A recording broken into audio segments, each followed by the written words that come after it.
The recent events in Parliament, as the House considered and passed the UPDF Amendment Bill, as well as the National Coffee Amendment Bill, have revived deep-seated concerns among sections of Ugandans over the legislative independence and the general governance question in Uganda.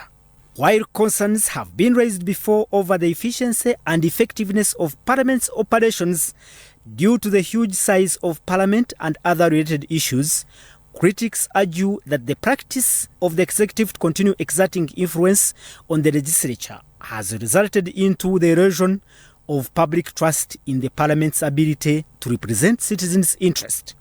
Political observers argue that by the executive branch to continue encroaching on the functions of the judiciary and the legislature, the Parliament of the people turns into a puppet and a rubber stamp of the executive, further undermining the core principles of a growing democracy. What lies ahead and what is at stake? This is The Limelight. All right, good evening and welcome to the program. This is The Limelight and my name is Prince Apollo. And this evening we connect with the Professor Honorable Ogenga Maurice Ratigo. And Professor Ogenga Ratigo is a veteran politician, an academician, but also he served as the Member of Parliament for Agago County North. And during that time when he was in Parliament, he also served as the leader of opposition from 2006 to 2010. 11. Welcome to the program, Professor. Thank you, Mr. Prince, and good evening, viewers of Salt TV. Professor, let's go straight to the issue. And looking at what is happening in Parliament, specifically what happened in Parliament in recent, during the consideration and passing of the National Coffee Amendment Bill, the Political Parties and Organizations Amendment Bill, and of course the Uganda People's Defense Forces Amendment Bill. Do you think that is still a people's parliament or not? And anyway, has it ever been? I think the last two bills, which were passed recently, it was one of those tragic events that I thought that Parliament had learned from the public resentment over the passing of the coffee bill, and that they would behave. Secondly, a Parliament that cares about this country and cares about the future of democracy would have recognized that the Political Parties Amendment Bill is about forcing people to participate. Democracy, you don't force. Democracy, you negotiate, agree, and build consensus. And that law is trying to force people that if you don't participate in the dialogue process, we don't give you money. But when that act was enacted, and I was in Parliament, it had nothing to do with forcing people to talk, but facilitating parties to present their agenda to the country. It's not talking amongst each other. It's being able to convey your agenda to the public. Sure. Whoever brought that amendment doesn't even understand what the political parties are about, what provisions were there in the law that facilitated the funding of parties. Because in that law, I proposed an amendment, an addition, where there would be two sets of funding.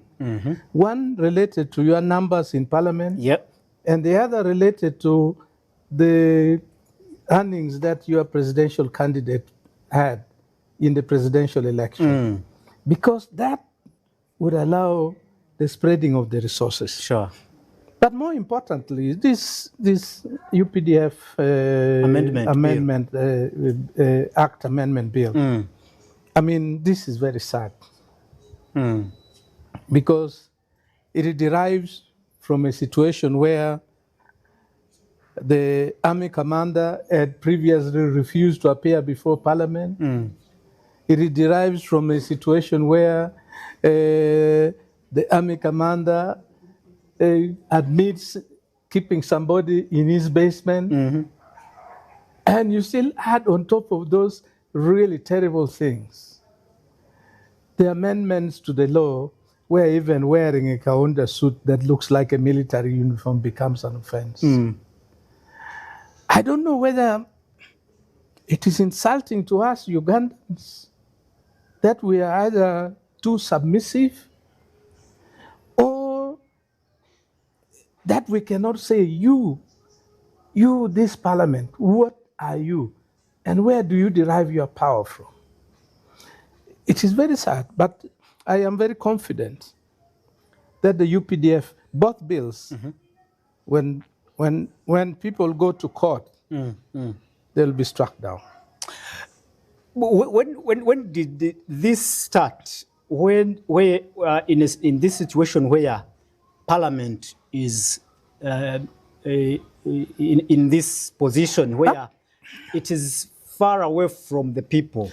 When did it start? Actually, it started with the removal of term limits. Oh, that is 2007? No, 2002 or 3. Oh, term limits. Yes, where the late Speaker Jacob Olanya was chair of the committee. And it cost him his return to Parliament because people rejected him for that. But in that particular instance, the law was literally forced on Parliament.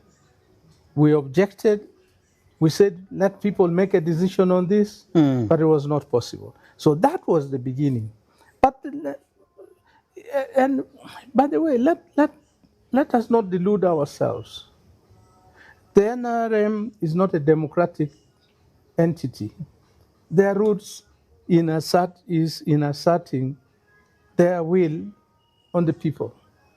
And the strongest instrument that they use is violence, intimidation, even use of the gun.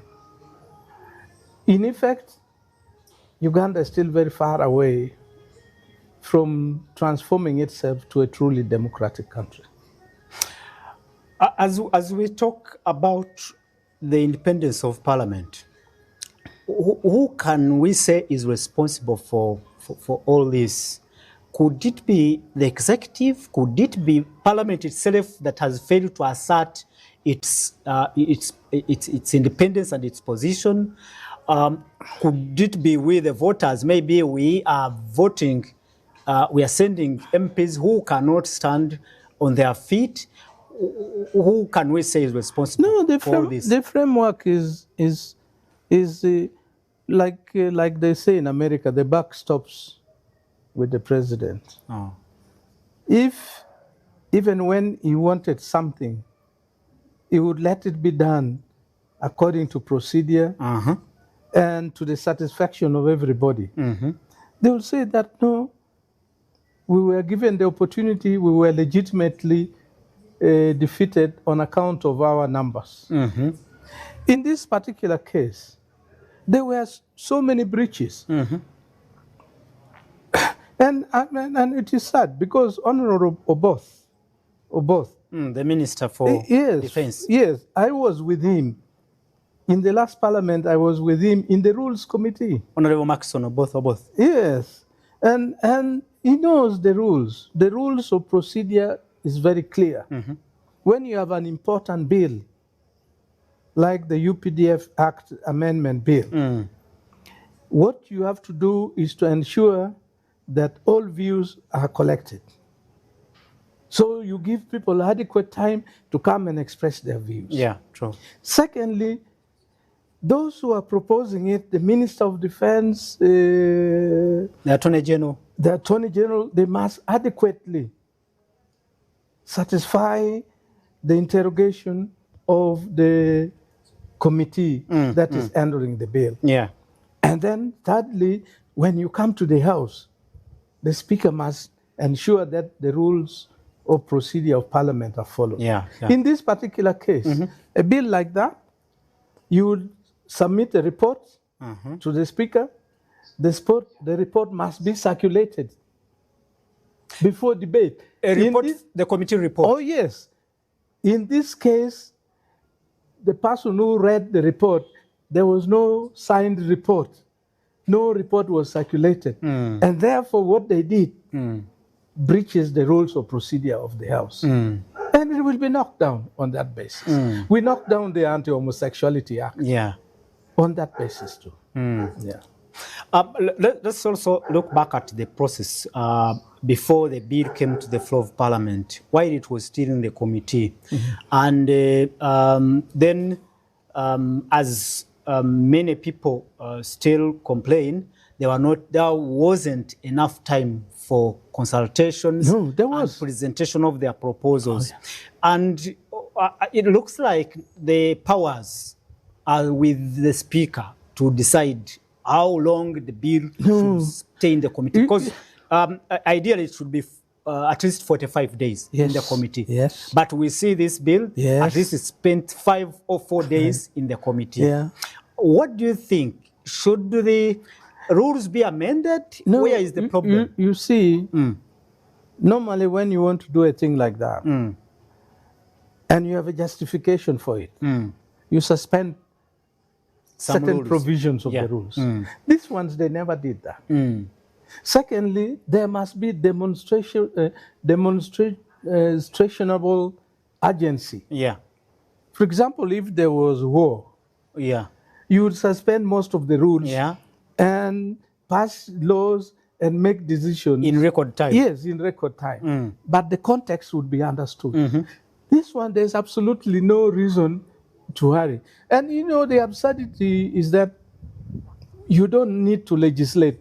Did this government legislate to increase the salaries of science teachers?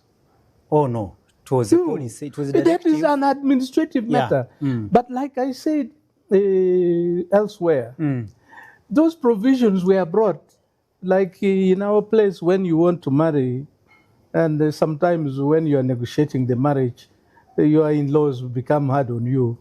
What you do is you go and show them the worst cows in the kraal, the stubborn ones, and what. Now those cows will not accept to be taken away easily. So you carry the whole kraal to your in-laws. They remove the cows that, and then the rest of the animals come back. So those other provisions, they were just carrying this stubborn thing, which is targeting political actors in this country. And unfortunately, let nobody have any doubt. This law, if it is not knocked down, or if it is not tied down in Parliament, in court, the coming elections, you will see the worst of the military in politics in Uganda. I think, Professor, you didn't respond to part of my question, and I again ask you, how best can this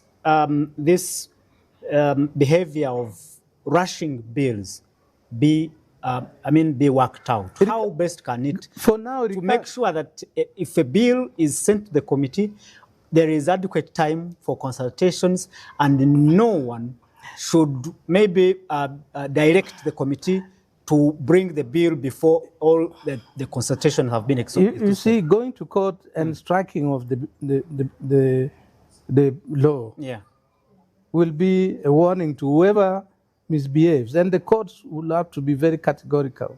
If you breach Parliament's rules of procedure, we will strike that off. You remember even the Semogere and Zachary Olum referendum law. It was struck out. But those days there were still lawyers who were big. Now, the last bit is that for this Parliament, it is too late. People are heading for elections. And the best thing now that people can do is to teach these parliamentarians election in the elections. Not to vote them back. Let them all remain at home, then they will learn that doing things like you are God when you are not even a servant of God has consequences. Any chance, or do you see any chance that going forward this can change? No. The way of handling business in Parliament? Because what you are seeing is part of the politics of the NRM. that they want to be in control of everything, that they don't want to be challenged. Even when if I challenge them with the facts, they ate the fact that Latigu gave us a fact which was better than what we were saying. They would still eat it. And yet, it is not about them. It is about this country and the people of Uganda until it really sinks in the heads of leaders of NRM that politics is not about them. It is about Uganda and the people of Uganda. Until we politicians, this thing sinks in our head and we act accordingly, Uganda will remain a very unstable country. Can you provide some recommendations, Professor, on how best can maybe within the current political environment? Is dialogue. Is dialogue. Yeah, and I've heard President Museveni in many fora and in many interviews that I've had with the media, that Mr. President, I said one time that even God listened to prayers. Yeah, true. So why don't you sit down and listen to people, listen to what they feel, listen to what they desire, sit down with them. Sit down with everybody because you are the head of this country. You must sit down, talk to them, talk with them, and if you don't agree with them, let them understand why you don't agree with them. If they are right, accept that they are right, and create the changes that will bring smiles back to the faces of Ugandans, that will bring back love amongst the people of Uganda, and that will create hope for this country. As of now, there's too much anger. There's even hatred. All over, I move around, you can feel it. And even tribalism. In the end, you will bring down this country for nothing. But the burden is on President Museveni because it is his politics that is leading to all these things which is happening. If that was Obote, we would blame Obote, like we did blame him. If that was Amin, we would blame Amin. But they are not there anymore. It is now President Yoweri Kaguta Museveni, responsible, and we appeal to him that the buck stops with you. In your last 1.5 minutes, speak to the members of parliament and possibly they may take your word. Those who are in the house and those who are planning to come. You have asked me a very difficult thing because I don't think that the members of parliament can be spoken to by a rational person like me. The thing that they know is to be spoken to by the president and he will give them 100 million and they get very excited. But honorable members, we were all in parliament. The things you do will follow you outside parliament. That is when you will wish you had done things differently. But in our language in Luo, we say, "Ange koto." You cry that if I had done this when you are actually dead.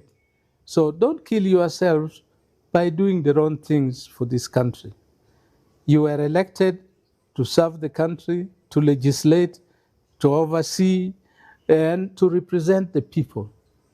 If there are things that are difficult, even if the speaker is adamant like what, you guys pass a resolution, go and talk to the people, and come back with the voice of the people. Otherwise, I pray that you people will put Uganda first. Thank you. One word for the voters, we the ordinary people. For the voters, I don't even know how to blame them because they are victims. The suffering is so much that when an MP comes with 5,000, 10,000, it becomes a hero to them. Yeah, true. But you voters, you can actually change things. Without all these people who have been so selfish and careless of the future of this country and your own future. And in the end, it's like soldiers. If discipline means you get whipped very hard, you don't go and get drunk and come back to the barracks. You'll say, I had it enough. So work on these guys. The elections are not far. When they give you the money, take it, but give them a real whipping, because they don't deserve to return to parliament. Thank you so much, Professor Honorable Ogenga Morris Latigo. Thank you so much for your time. Thank you. And for your wise insights. It's my pleasure. Thank you so much, our viewers. That is our latest edition of the Limelight. My name is Prince Apollo. We will catch up again next Friday in another edition of the Limelight. From here, we'll be going into a Misinji with Pastor Aloysius Wijingo. We hope you keep hooked in. Until next time, thanks to my production team. Good evening, God bless you, and God bless Uganda.